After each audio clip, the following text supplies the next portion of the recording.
Good evening, ladies and gentlemen, and welcome to a special wrestling review edition of Beer, Blues, and BS. That's right, it's that when we here at the Triple B actually sit down and review professional wrestling.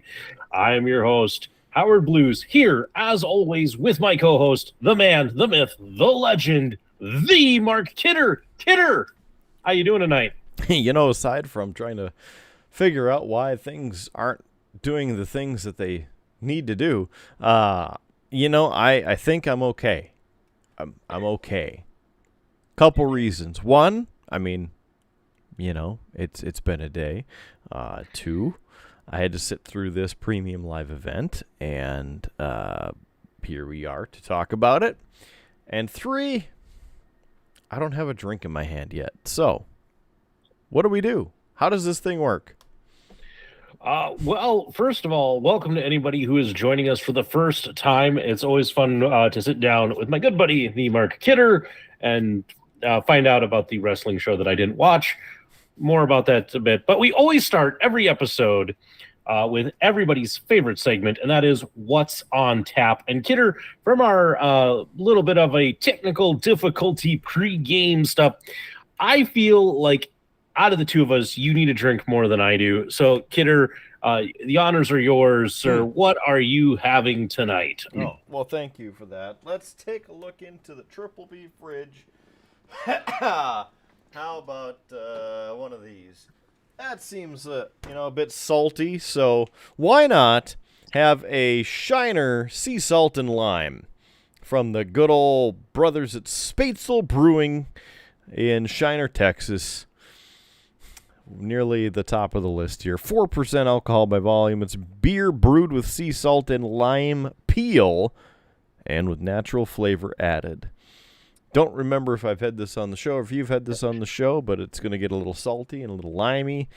Ball Corporation aluminum in this as well. So thanks to Ball Corporation for getting that aluminum to Shiner, Texas, making that happen. So, hey, big thanks to the viewership. I see we have a few people watching and eventually listening. If you're listening to this, thanks for joining us in the future/past.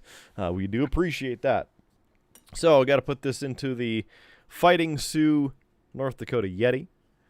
Keep it cool, as I am going to be saying a little bit of what happened during Night of Champions. That's why we're all here, so thanks for joining the stream. By the way, make sure you smash the sub button, hit the subscribe, like, please share it. If you feel like sharing is caring, we do appreciate that as well. And, we'd love for you to join us on our website, beerbluesbs.com. Quick little side note there. I think I might have. No, I did it. No, I broke it. I broke it for a second. I'm sorry. I broke it. Let's see here. I had a thing for this. Where's the thing? It's right here. There's the thing. That's our website. Nothing like live podcasting, everybody. Nice little hint of lime here, and maybe too much on the salt, but it's all right. Yeah, if I remember from when I had it, that was my critique, was a bit too much of the salt taste on that particular brew. Yeah.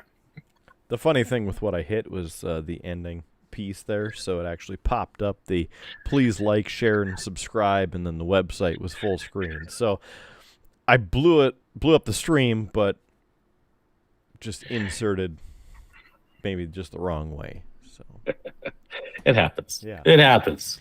Drop us a comment. We're talking, of course, about Night of Champions. We're on Twitch. We're on YouTube right now, and well, the floor is partially yours, y'all in the internet community. Howard actually sent in his picks early today because, yeah, we're a little late getting around to doing the whole review thing, but still as important as if it would be right after the show, because in Saudi Arabia it was in the evening, so it aired at noon Central Time, and now we've collected our thoughts to some degree. I collected a little bit more of it, and we are ready to discuss this, but Howard needs to tell us what he's drinking tonight. Yeah, so Kidder, I decided it's a good night for a classic, and I have a couple of these left. But from the Distill Brewery, part of their Wild Sour series, it is the Key Lime Pie Gose. So it's a gose ale brewed with key lime, vanilla, lactose, coriander, and sea salt. 5.2% alcohol by volume, and basically tastes like a very sour piece of key lime pie. And really a nice beer to sit here, to sip, enjoy as we break down all of the action from a Night of Champions. But let's not keep the people waiting. Let's get into the good stuff. For those who maybe are joining us and you've never seen us do this before, Kidder and I have been watching wrestling for years together, and for many of those years, with all of the pay-per-views, now premium live events, we play a little prediction game. We try to see who can do the best job of predicting which way the WWE is going to go with their matches.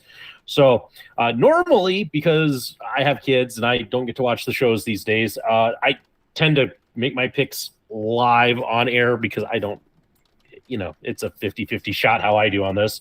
However, because of the early airtime on this one and the higher chance of me getting a spoiler beforehand, I locked in my picks beforehand.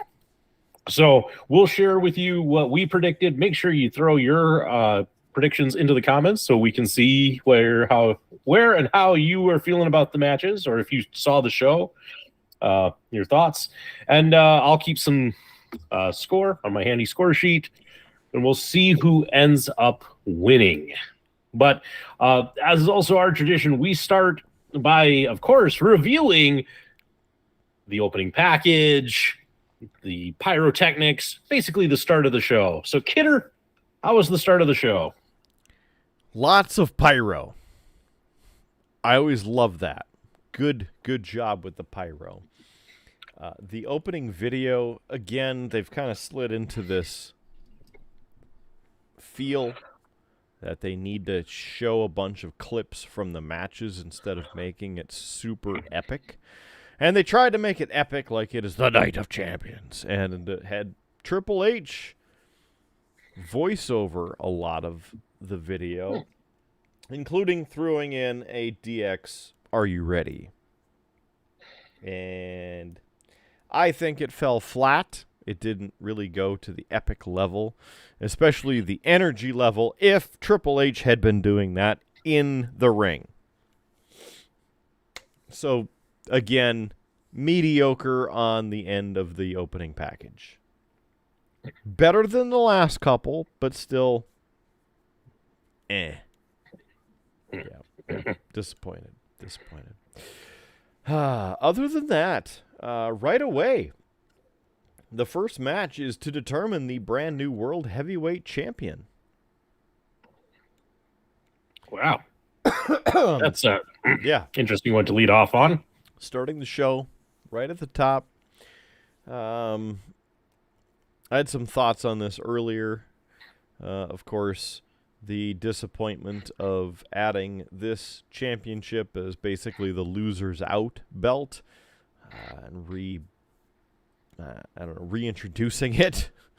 It's pretty disappointing in my opinion, because it would have been better had they got rid of the Universal Championship and then reintroduced this, or split the titles and then reworked one of them or something. I'm just not a fan of what they ended up doing with the World Heavyweight Championship belt anyway.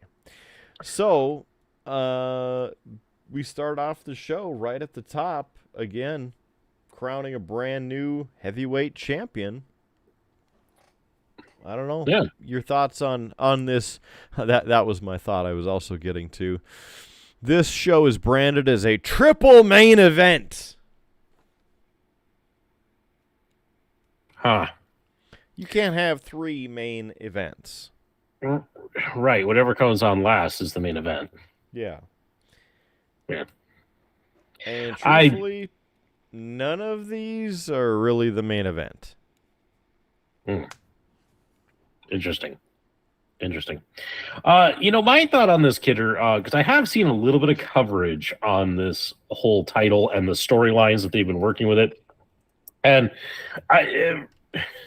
one of the things that I think is interesting is they bring this belt back, and part of it is this is going to be the Raw Championship, basically. However, they allowed a bunch of SmackDown wrestlers to compete for it, and there was even a promo by Paul Heyman about how Roman Reigns would like to have this belt, but he can't because he's on SmackDown. So it just, there's some of that that's just kind of about it.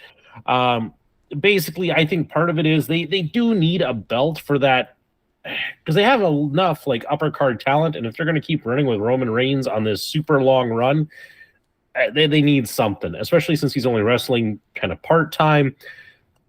You need a belt that people can kind of get behind as, hey, this is the champion. At least the more active just one. Not introduce this championship, merge the other two into a singular belt like it should be, and then have said champion wrestle on a regular basis. Unlike taking up roster space and championship space in the name of 1,000 days. Doesn't mean anything when you don't wrestle. Yeah, but they're not gonna. Yep. I'm not gonna bring up the NDWF controversy. Hey. Anyway, I'll take you on right now in the backyard. Let's go. We got a show to do here. So predictions on this one, Kidder, because we have Seth Rollins versus AJ Styles, if I'm remembering this correctly. Yes. I debated a little bit on this because as we talked on our main show, there was some photos leaked that showed Seth Rollins on the set of the new Captain America movie. So it's kind of like, how much is he going to be gone and available if he's the champion? But this is also Seth Rollins' the third time competing for a brand new belt. I think it's about time they give it to him. So I picked Rollins on this one. I also picked Seth Rollins to pick up the victory on this. AJ Styles could use it too, but yep, AJ, I don't think should be in that picture at the moment. So there we go. It's time for the final showdown. AJ Styles, Seth Rollins. This match, the tournament final for the inaugural World Heavyweight Champion at Night of Champions. This match, 20 minutes, 40 seconds. There's pretty good back and forth. Of course, with AJ Styles, we know that he can pull a good match out of anybody. AJ Styles is the phenomenal one for multiple reasons, obviously. A few real cool combinations between going off the turnbuckle and the mat and around the outside of the ring. Quick pins, trying to do some other things from like a reverse DDT from the turnbuckle. Like that was a very cool spot. At a little bit later in the match, AJ Styles put Rollins into the Styles Clash, but Rollins wiggled out of it from the top turnbuckle. Then Rollins landed an inverted suplex from the top and then followed up by driving Styles into the canvas. But at that point, with a high-risk maneuver, AJ was able to kick out. There was also at one point where Rollins landed funny on his knee and then was selling that very, very, very, very, very hard. That he could barely stand on it, that sort of thing. And that was after Rollins hit Styles after leaping through the ropes out to the floor. The typical suicide dive to the outside. I really hope that they get rid of that because it's overdone, in my opinion. Just still overdone. Anyway, as we're coming up to the culmination of the championship crowning, Rollins and Styles go back and forth. They're in the middle of the ring. Rollins ends up connecting with a kick and ends up hitting AJ Styles in the head. Styles tried to hit back with another kick, but missed. Rollins ends up hitting Styles' right hand with a stomp, and Styles countered Rollins trying to pedigree him, and Rollins got up his shoulder for a 2 count there. Rollins got the pedigree himself. So then Rollins connected to the super kick as Styles went for the phenomenal forearm. Rollins' knee buckled as he went for the stomp because, of course, his knee is fragile glass. Rollins was able to deliver a pedigree and then follow it up with the stomp. Finally, for a 1, 2, and 3, your winner and new World Heavyweight Champion is Seth Rollins. Triple H came into the ring and presented the brand new version of the World Heavyweight Championship belt to Seth Rollins. And big celebration, more pyro, cheering, and that sort of thing. So, your winner, Seth Rollins. I mean, sounds like a pretty good match, and for the opener. Mm-hmm. Mm-hmm. Which unfortunately probably means the next few matches go a bit downhill from here. But, I mean, it's good that they put it on Rollins, and Rollins will do something with the belt, and I think you have a lot of options into who his next opponents could be and who you could build up for a good program with. So, I'm fine with it. I think it'll be good. I think it'll be good. Mm-hmm. Mm-hmm. Mm-hmm. So there's that. On to match number 2. Well, before we get there, I suppose there was a quick cut backstage and also a package conglomeration of videos put together that the media event was held yesterday, and they revealed that Cody Rhodes' arm was broken following the attack from Monday Night Raw earlier in the week. Triple H said that Rhodes will still face Brock Lesnar this evening. And then something interesting, because, of course, they couldn't put a bunch of people on the show, so they brought a bunch of talent over to Saudi Arabia just because. And the Street Profits were sitting in the front row.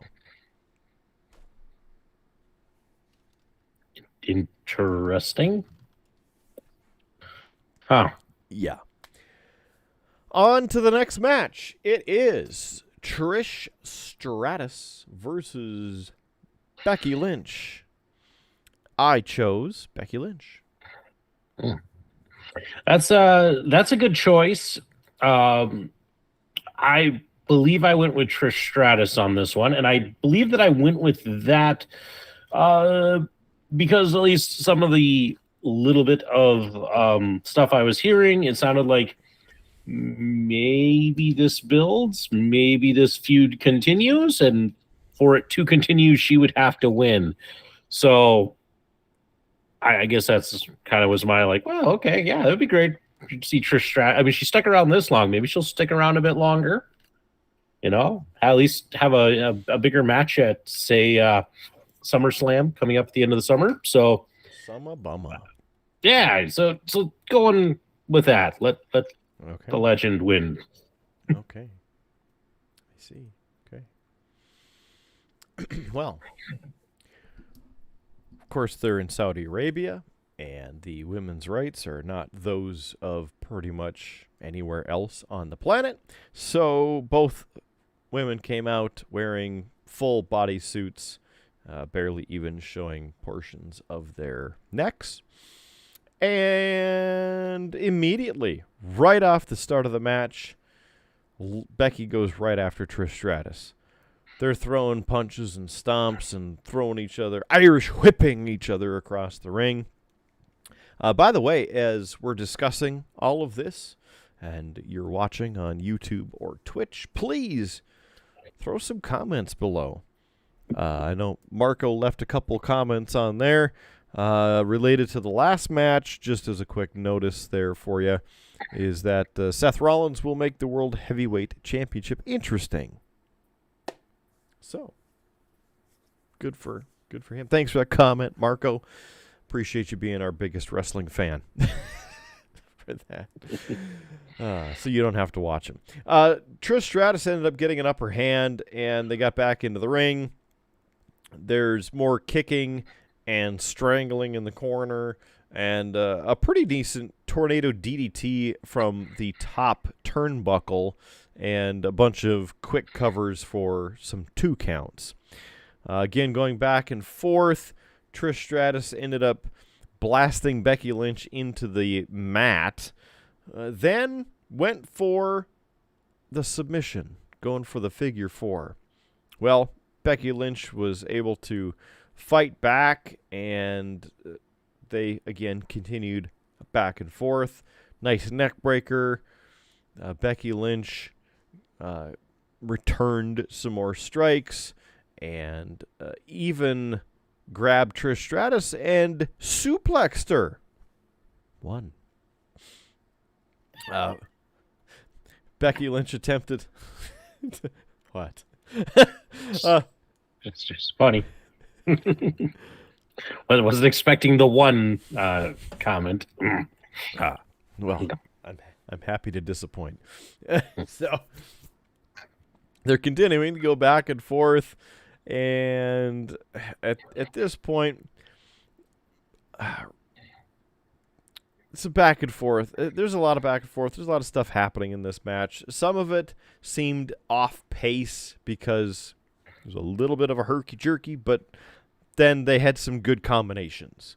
So maybe the pacing wasn't completely on par with what you might expect, but again, it wasn't the worst that has been. So you kind of take that good with the bad, I guess you could say. So there is the back and forth. There's some clotheslines and the stereotypical Irish whipping each other into the ring post, that sort of thing. So Trish Stratus gets control and sends Becky Lynch off the top turnbuckle.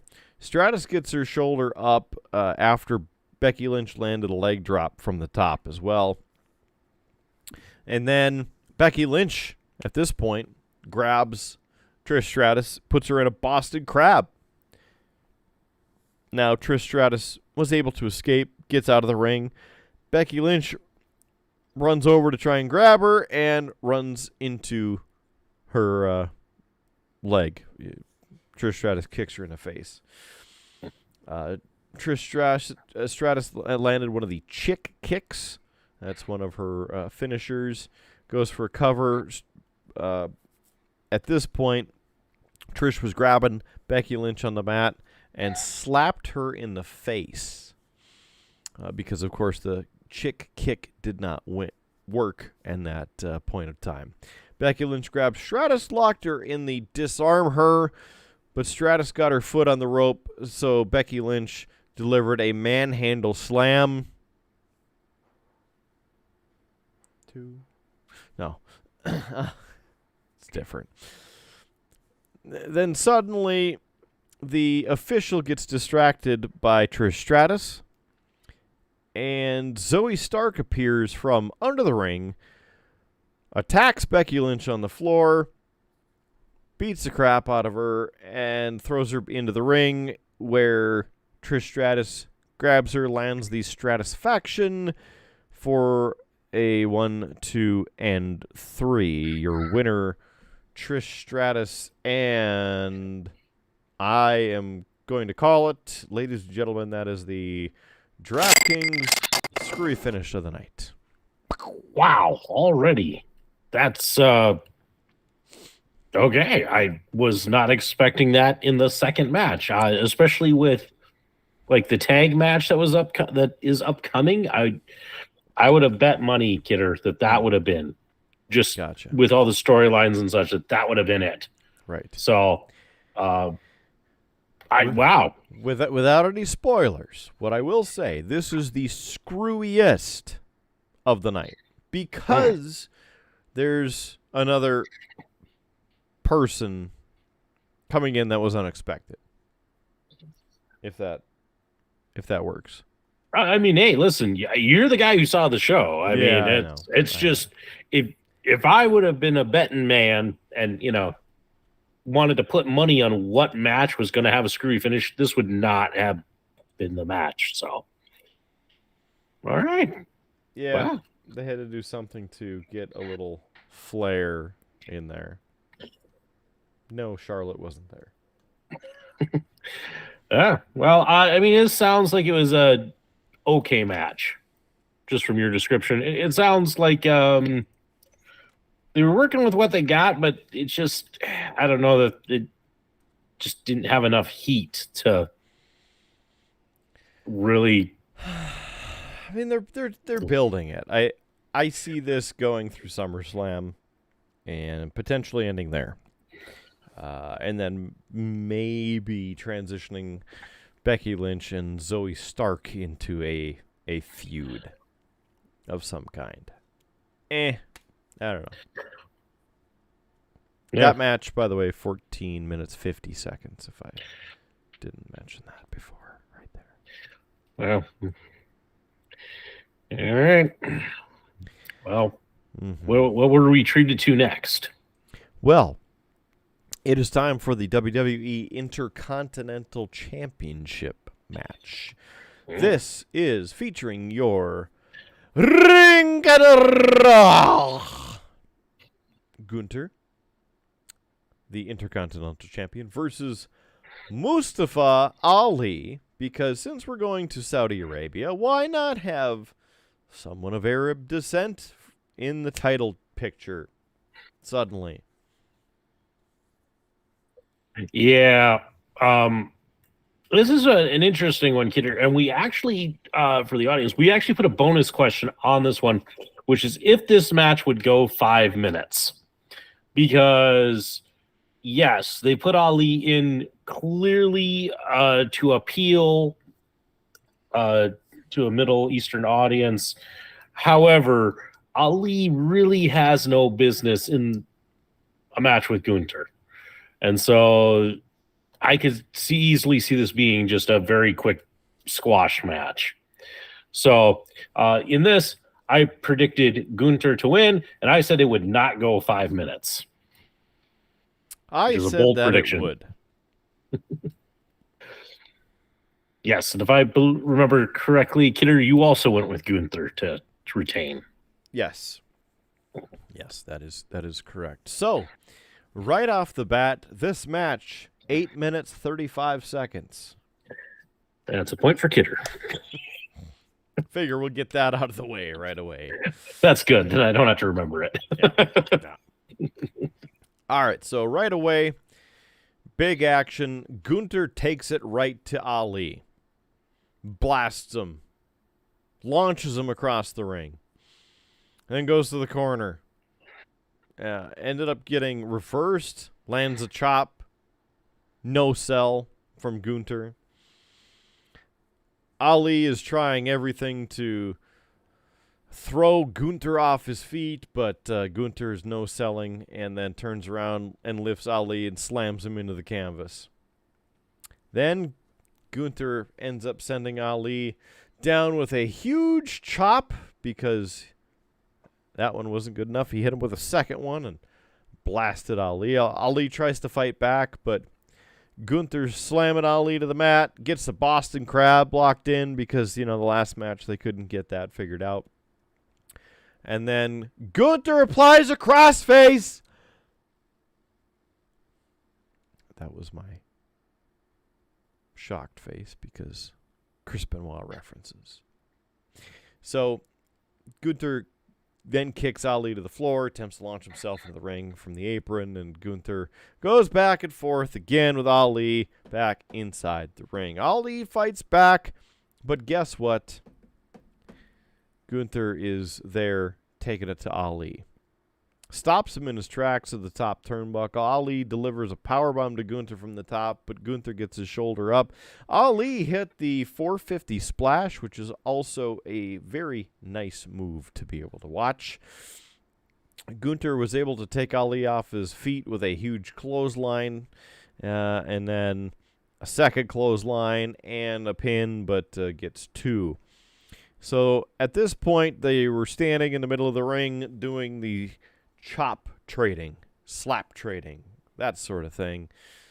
Well, Ali stunned Gunther and hit a tornado DDT. Well, guess what? He missed a 450 splash, opened it up for Gunther to blast a huge drop kick and power bomb, and getting the 1, 2, and 3, and still your reigning, defending Intercontinental Champion is Gunther. I know I went a little Irish at the end there, but that's how it goes. 8 minutes, 35 seconds. Yeah, I'm not surprised by the result of this match. This being that it had no build, or really no build, I mean, you just can't expect them to flop it over and give it to Ali. Mm-hmm. Especially since they also haven't done anything with Ali for like months. Yeah. You know? And of course he wanted his release, but then they wouldn't allow him to leave. Yeah. So, I mean, it just, this is one that I think everybody should have gotten that one correct in their predictions. That one wasn't hard. Mm-hmm, mm-hmm. Should also mention that there was a 4 or so minute, maybe 5 minute video package on Mustafa Ali right before this match, and visiting, the Arab world for Ramadan, and being able to see the sights and whatnot, and very, very valet service, if you will, for where the show took place. Didn't really add a lot to the show. I mean, cool story for him. Absolutely happy for him. And he's a former Chicago police officer, so very happy for him. But yeah, you know why he's there. Yeah. Yep. No big surprises on that one. Yeah. So, there you go. There's that one. Next up, we go backstage. And it's KO and SZ. Kevin Owens, Sami Zayn hanging out back there, talking about the big match tonight for their undisputed WWE Tag Team Championship of the World versus Roman Reigns and Sikoa. Then we go back out to the ring, and LA Knight, sitting in the front row. Because, of course, he's not on the show. Yeah. Next up, your WWE Raw Women's Championship match. Bianca Belair, the Raw Women's Champion, versus Asuka. I went with Bianca, I believe. Yes, which is the smart choice, Kidder. But you know what? These shows with you and I are just no fun if there's no drama. So I am going to go with Asuka. Because why not? Do I think she's maybe going to get it? Yeah, probably not. But hey, I can hope. So that's what I'm going with. Asuka. All right. Well, Here we go. This match, 15 minutes exactly. Right away, Asuka and Belair going back and forth.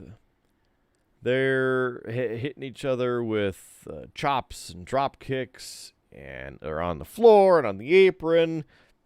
Asuka is using Bianca's hair. We've talked about that in several of these review episodes as to why that's an unfair advantage or disadvantage on both sides, because the hair is there and pulled or used as a weapon. Asuka takes control and is hitting Bianca Belair. Lots of strikes, furious action here. And then Belair ends up turning Asuka's armbar into a cover. You know, we saw that in the Cody Rhodes Brock Lesnar match before. So Belair and Asuka are going back and forth now with pin attempts and continuing to strike each other. Belair hit the ropes and took Asuka down with a neck breaker. And then Belair lands a suplex. One. It starts building momentum. At this point, Asuka goes after Bianca's hair again. So Belair drove Asuka down onto her knee and attempted a pin after landing a static moonsault. But Asuka landed a missile drop kick from the top, went for a cover there, and that's 2. Asuka got her shoulder up, and then Belair slammed her into the canvas again. So Asuka grabs her, puts her into the Asuka lock, but Belair and Asuka are then going back and forth again with more pin attempts. And guess what? Asuka grabs Belair's hair again, drags her down to the floor. Belair's able to counter and throws Asuka into the steel steps and starts blasting Asuka again, throws her back into the ring. Now Belair, at this point, is right in front of Asuka, and the officials just a bit to the side. Bianca is able to see Asuka loading up the mist, and Belair dodges it. So Belair goes for a KOD. Asuka counters it and goes into an armbar. Belair lifts Asuka and slams her into the mat.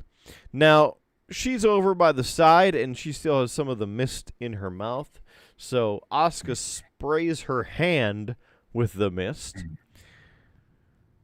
Bianca comes over, picks her up, puts her into the KOD position. Asuka windshield wiper in the eyes with the blue mist and drops the KOD. Asuka hits her with a few different kicks and pin for a 1, 2, and 3. The winner and new Raw Women's Champion is Asuka. Nice. I approve. That's just because you get the point. No, listen, I have been a big Asuka fan for a long time. In fact, if we go back into the spreadsheet of our predictions, I had her winning the Women's Royal Rumble because I've had that faith in Asuka. So I'm happy. Woohoo. Good night. And hey, on that good note, right, the show's over, right? We're done, huh? Yeah? Well. No, that's number 4. We have 3 more. Okay.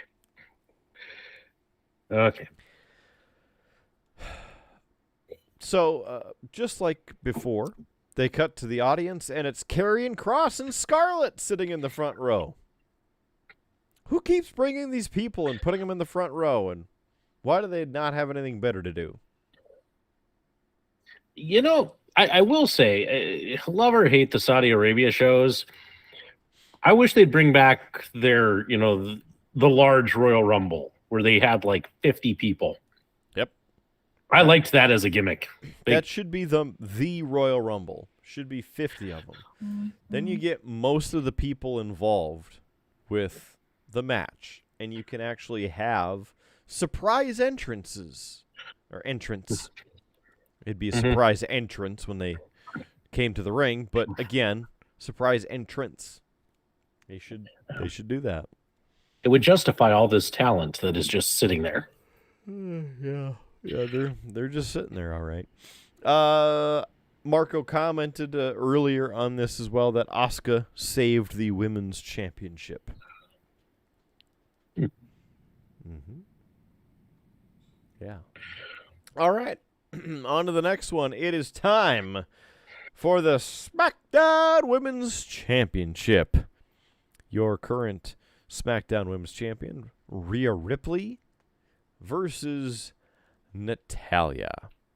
It's also Natalya's birthday, so we here at the Triple B would love to wish Natalya a very happy birthday. Yeah. Please like, share, and subscribe. Hashtag Natalya. Hashtag happy birthday. Hashtag follow. Thanks. Yeah, I will say, Kidder, I don't think Natalya stands a chance. This would have been another match that we probably could have said, this is going to be a quick squash. I have Rhea Ripley retaining. I as well have Rhea Ripley.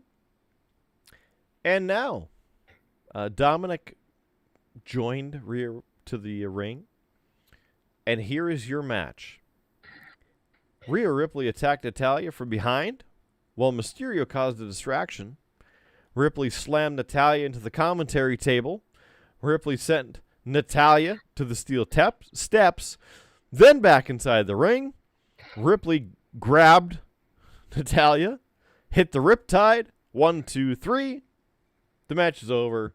Winner, and still, SmackDown Women's Champion is Rhea Ripley.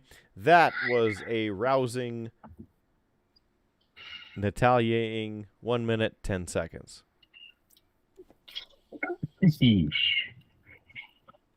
We just had picked the wrong match to be the squash. But that just...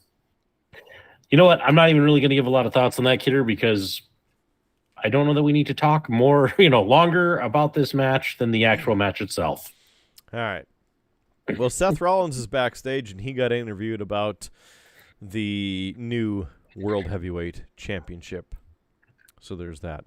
Next up on the card, as we have 2 matches left, is my third Cody Rhodes versus Brock Lesnar.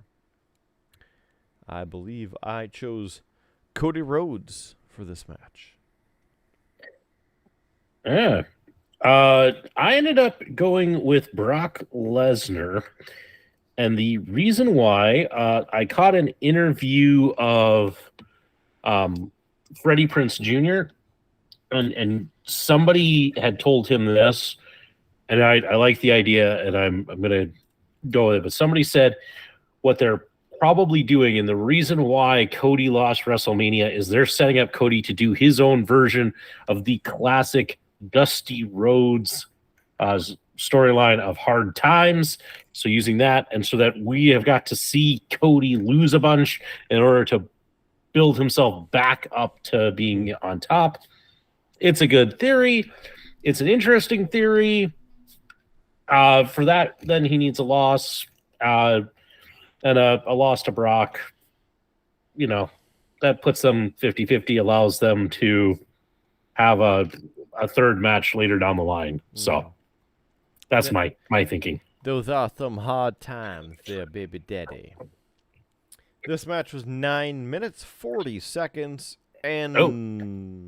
Suplexes. Suplexes is always the other thing to predict on this. Yes. I predicted 8. I went with 5. Okay. Well, here we go. Right away, bell rings. Lesnar goes after Cody Rhodes. But Cody Rhodes is running away.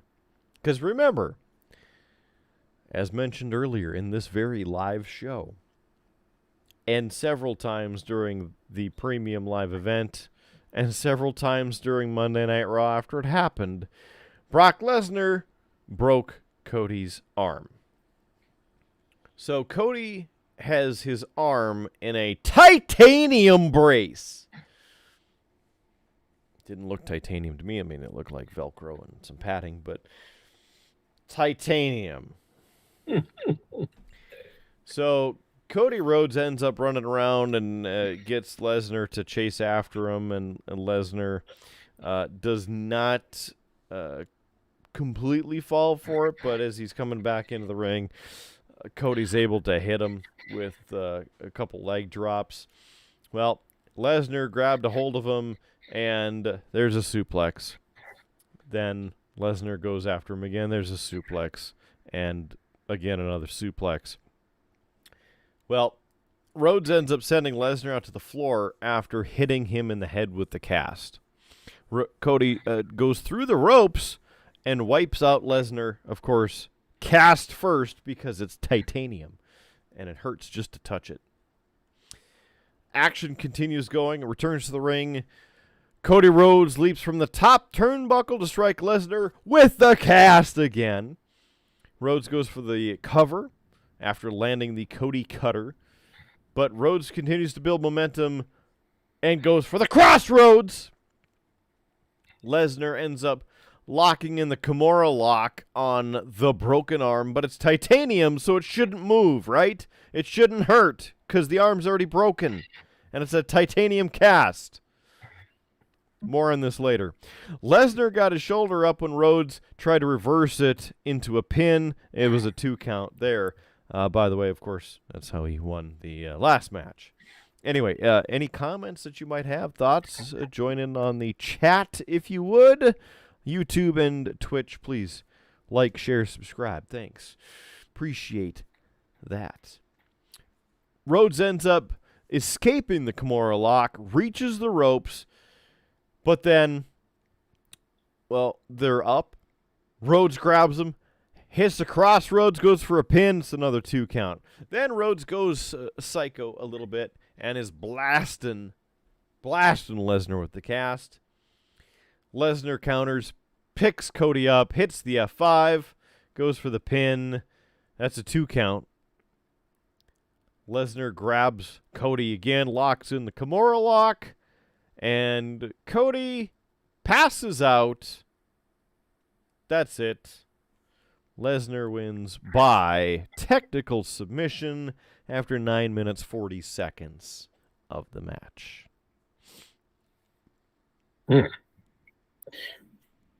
This actually doesn't sound like too bad of a match. Could have been worse. Don't know yet if it's match of the night. It'll be interesting to hear how the last match plays out, but strong contender.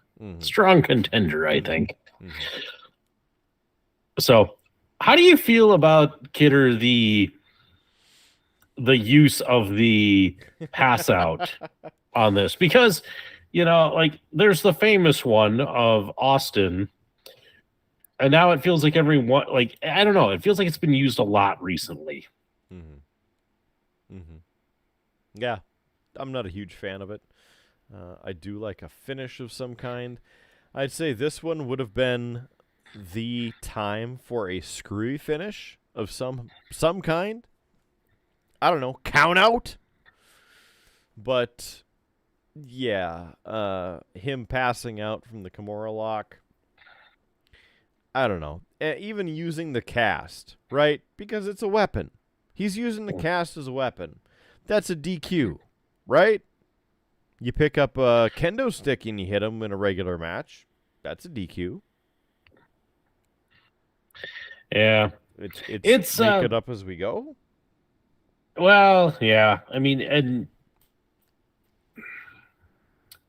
there's definitely some story issues kind of around all of that. I have a feeling we won't see Cody for a little bit. So we'll see how this goes, but yeah. All right. Well, make sure you hit the like button there, and please subscribe to our channel. Help us out. You can help Cody by helping us. Then we cut back to the crowd, and Omos is in the front row now. Are they like all in like the same like seat? Is it like a rotating cast? Like, are they doing the thing? Maybe they only got like 2 tickets to this show, and so they're all right. I saw my match. I'm gonna go out. I'll give you the slip. You can go in. You can have a seat for a little bit. Yeah, sure. We'll go with that. Even WWE can't afford tickets to their own show. Interesting fact for you. WrestleMania weekend apparently made about $24 or $25 million. That is Saturday and Sunday. The events in Saudi Arabia, per event, the last one, $100 million. So there's your answer as to why they keep going back to Saudi Arabia every year. There's that. Marco mentioned that Brock Lesnar and Cody Rhodes was an unusually decent little match, in his words in the comments. So if you'd like to drop your own comments, feel free. The chat room's open to put your thoughts in there.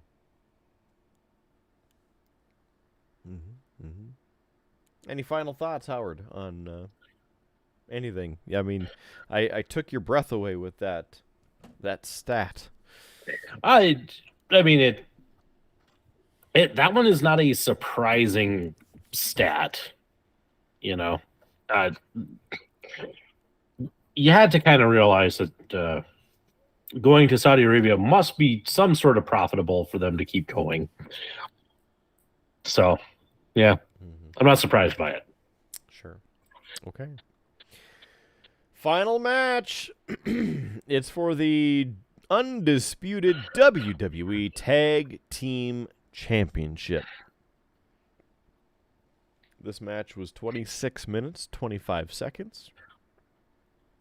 It features Kevin Owens and Sami Zayn, your current champions, versus the Bloodline, representing them, Roman Reigns and Solo Sikoa, with the wise man, Paul Heyman. I picked KO and Sami Zayn. Good choice. A very good choice. And under most normal circumstances, I probably would agree with you. Because you know me, I'm a big Sami Zayn fan. I'm a big KO fan. But I heard, in my trying to learn a little bit so that maybe I would do better at predictions, I heard an interesting theory. At least some guys talking about the kind of dissension that we're having between us and Roman Reigns going after the tag titles, and how this is kind of setting up what might be a match between the Usos and Roman Reigns and Solo Sikoa. So if that's the case, they kind of need the titles. Whereas Sami and KO, not necessarily. So here's the whole theory. I'm thinking that it's going to be Roman and Solo so that they get the titles, and we're building towards a match between the Usos and Roman Reigns, and we're going to kind of see a further imploding of the Bloodline. That's my take on it, which could be a really bad take. So we'll see. Well, you already know. A little too much salt at the end of that. So I just will say, Kidder, with all of these predictions I'm very glad that you are at least professional enough not to laugh at me when I make these predictions, as in like, haha. I'm an astute broadcast professional here. Well, Okay, well, right.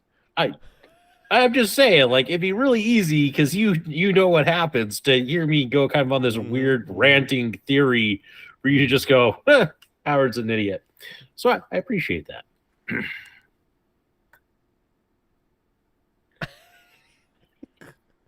All right. I should also mention that as the Bloodline made their 10-minute entrance, that Michael Cole mentioned that if Roman Reigns wins the undisputed WWE Tag Team Championships, that he will be the first in WWE history to hold 4 different championships at once, because they are still counting the WWE Universal Championship and the WWE Championship as 2 separate championships.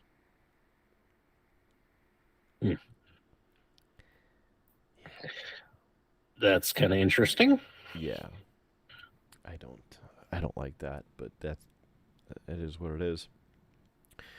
So the crowd was going nuts for Sami Zayn, and Paul Heyman did the introductions for the Bloodline, and as Mike Rome was going to do the introductions for Sami Zayn and KO, Sami took the mic from Mike Rome and said quite a few different things to introduce the two of them in Arabic. Is that what they're speaking over there? Probably? Yes. Yes. Okay. So, to start off the match, Sami Zayn and Roman Reigns were in there, but Roman tags in Solo to start the match instead. They locked up. They were going back and forth. Sikoa tried to spike Sami Zayn right away, but Sami ended up kicking his hand. Solo took Sami off his feet, came off the ropes. Then Sami was able to tag in KO, and the two of them went back and forth. And then Sami tagged himself into the bout when KO hit the ropes. KO and Sami worked together against Solo, and then Reigns came in and hit Owens.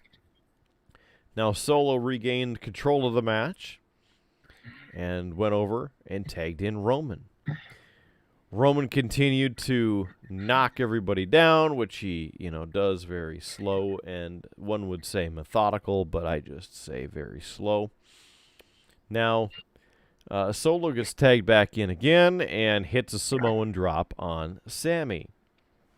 So Owens gets knocked off the apron by Solo. Zayn ends up hitting a tornado DDT on Solo. Then KO and Reigns were tagged in. Owens landed a super kick. Reigns hits the clothesline after Solo caused a distraction on the apron. But then KO delivers a pop-up powerbomb, goes for the pin. That's a 2 count. Reigns gets his shoulder up, following Owens' big 5-star splash. Owens ends up kicking out of Reigns' pin attempt after a Superman punch. Owens hits a stunner, but a la The Rock. This was gimmicky, in my opinion. So Roman gets stunnered, okay? Goes flying back like this into the ropes and bounces off, comes forward, and right into a spear into KO. Kind of a unique move, but also very gimmicky, in my opinion. So those of you watching, if you want to comment on that, feel free to drop your 2 cents on it, because I thought it was kind of stupid, because obviously the stunner is one of the most powerful moves on the planet. Anyway. Let's see. Solo and Sami get the hot tag. Sami sends Solo onto the floor, and then Sami leaps over the top doing the suicide dive to take out Solo. Again, the second or third time during this premium live event, that move needs to go away for a while. They end up back in the ring, and Sami lands the Blue Thunder Bomb, goes for a pin, that's a 2 count. Then Sikoa and Zayn go back and forth again. Zayn launches Solo into the corner and blasts him with a haluva kick straight from hell. Reigns ends up getting the save, though, because Sami covers Solo, but like I said, Reigns hops in, breaks up the count. So at this point, Sami Zayn is trying to protect himself. Reigns goes for the spear. Sami moves out of the way, and the official gets blasted into last year. So Sami hits a Superman punch on Reigns. And then Roman hits a Superman punch of his own. Then KO hits a spear on Roman and starts fighting with him at ringside. Suddenly, out of nowhere, the Usos appear and they start attacking Kevin Owens. The Usos turn over the commentary table on top of Kevin Owens. The Usos then accidentally super kick Solo in the middle of the ring when Sami moved out of the way for the super kicks in stereo a la the Elite. Because it's apparently a super kick party.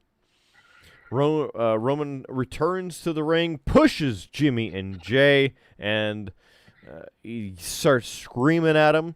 Jimmy responds by kicking Reigns in the face. Super kick party.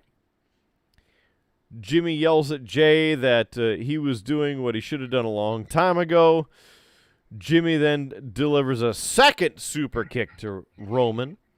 Moments later, Owens comes in, hits a stunner to Solo. Sami follows up with a giant haluva kick. A referee came running out of nowhere.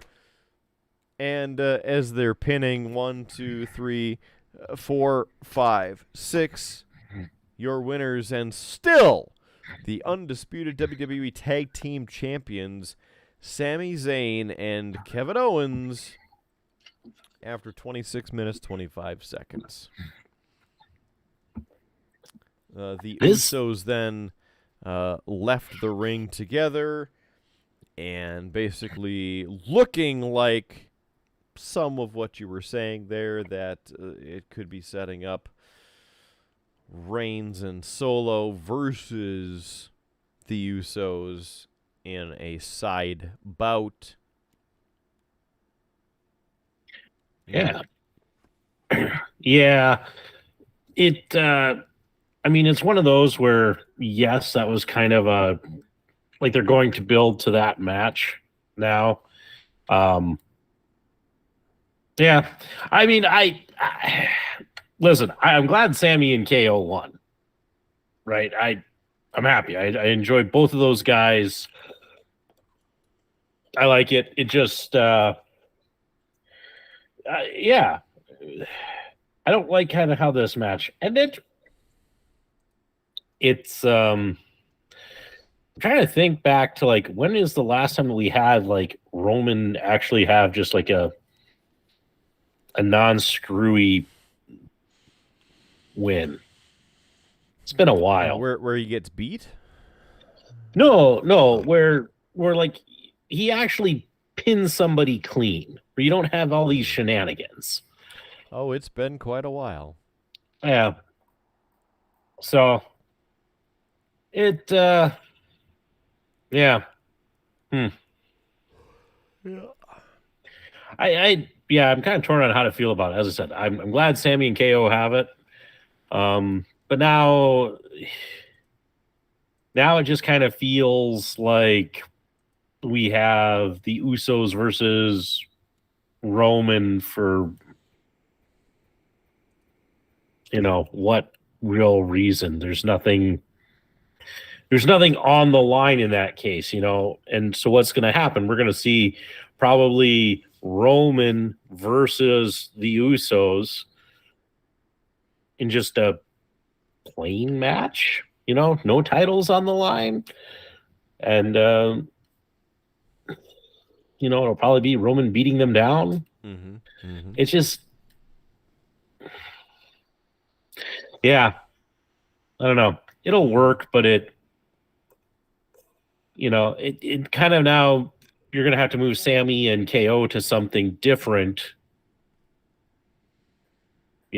Mm-hmm. And I just don't know that you can spin them off to anybody, maybe Judgment Day, and have it really be as interesting as this whole Bloodline feud has been. So, yeah. Interesting. Interesting. Final thoughts that the Jeddah Superdome, where they were for this evening's premium live event, estimated capacity between 35 and 40,000 people, and has been open for just 2 years. So, not certain how many people were actually there because it's not listed, but it is what it is. Oh. So, Kidder, what are your overall thoughts on the show? What, and maybe even give it a grade. How good of a show was this? The graphics were pretty nice. I'll give it a C+, like a solid 3 out of 5, because I was cleaning my guns while I was watching this. Yeah, from what I hear, I think you're in about the right ballpark. It sounds like a average show. It doesn't sound like, for the most part, a lot of things just didn't move like the plot along. And if they did, they did in kind of interesting ways, but it just also feels like, and I get, like, I'm sure, again, not having seen it, that the Roman Reigns Sami KO match had like the crowd really into it. I'm sure that was that, but I don't know. That to me was just wasn't a big enough draw. Was not something that I was like, if you think back over the history of all of these Saudi Arabia shows for the last 5 years, they've had some like monster matches in the main event, and I don't know that this was one of those. This feels like they rolled out a B show and didn't really make it the biggest thing that they could, like they have. Mm-hmm. So that's at least my impression on hearing it, is that this was okay, but it wasn't their like best effort. Match of the night was the first match, and then you pretty much could have turned it off. Just watch the highlights afterward, or tune in here to Beer, Blues, and BS, your friendly wrestling folk, breaking it down so you don't have to. Yeah, and we will be back live tomorrow night at the conclusion of AEW's Double or Nothing. Kidder is already looking thrilled and pepped for that show. I mean, look at that. That is the face of a man who is looking forward to a show that will probably go until like 11 o'clock at night, which means we don't start streaming until like 11:30. So, hey, if you're a night owl, feel free to join us there. And on that startling realization of the lack of sleep we are about to get, Kidder, we've been talking for quite a while, and is our tradition on the wrestling shows. You get a break, rest those vocal cords, because we're going to need you to be live and loud tomorrow. And Howard, give us some cheap plugs. Yeah, let's do it. So let's start off with the basic. The first one, you can find us at our home in cyberspace, beerbluesbs.com. There you can find all of the places that we have stretched out and reached our tendrils and to get a grasp on you and your precious free time. And your likes and subscribes. Yes, so please do that, because, we appreciate it. We're always glad when people join us and participate in the shows and give us their feedback. So we'd love to hear from you. Make sure you like, subscribe, all of that. beerbluesbs.com to find all of that. Also, while you're there, hey, you can buy us a beer. It's our cheap way of supporting the show. It's basically our clever way of saying, hey, you can donate to the show because we have a donation button. But you can feel free to give as much as you like. It's a way that we do shout outs to people when they do purchase us a beverage. And it's another chance for you to be involved in the show because you can put a comment in the comments box and we'll read it live on the show. So another way you can do that. If you're feeling a little bit more generous or... sorry to you're on a train, and I'm sorry. I was on a train. It's off the tracks. Oh, it's still there because if you donate through streamlabs.com/beerbluesbs, your name could show up right here at the bottom of the screen for like eternity. I was getting to that, Kidder. It's just like the regular show. just getting there. Just. Okay. Taking a break. I'm gonna mute. I should mute my mic. You go right ahead. I'm gonna push this off. It's gone. It's over there. And we got to the streaming side of things. Anyway, yes, buy us a beer. Way to donate. If you want to give us a little bit more, or maybe you need, I want to rock some merch. Like I currently have our premium T-shirt, which I always wear when we review premium live events. Hey, you can find that at our merch store, just on beerbluesbs.com. Go up to the top. There's a little merch button. You can click that. We have this. We have a lot of other fun designs. Make sure to look. You can get them in T-shirts, hoodies, shower curtains for some reason. I don't know. Also, there are pint glasses and all of those things. Provide a little bit of profit that we take and we put back into this show. So we always appreciate it. And hopefully we give you some cool things that you can rock and show your support. Also, hey, we've started streaming. That's right. With all of these wrestling shows, we decided to come live right after the show. Saves our editor, Future Howard, from doing some editing. And hey, there's some added benefits of that. Not only can you watch us record the show live and be a part of the show with your comments and such, but you can also use that as an opportunity to help out the show in other ways. Such as Kidder mentioned, you can donate through Streamlabs. But hey, we also have a merch store through Streamlabs. And it's another place where you can buy some merch. So there's that. But let's get to some other things. It's not just me begging you for money. If you want more content from us, if you're looking for a bit more information, you can, of course, find us on social media. We are on Facebook. Just look for Beer Blues MBS. Sometimes we post special things on there. You never know. Special polls, other announcements. It's a great way to kind of learn more about the show and get those little extras. We also have an Instagram page that Kidder has been so good to curate and is eventually going to have some new content coming to it. So, hey, you might want to check that out as well. So check us out on Instagram, the gram. I think that's what the kids call it. Hashtag the gram.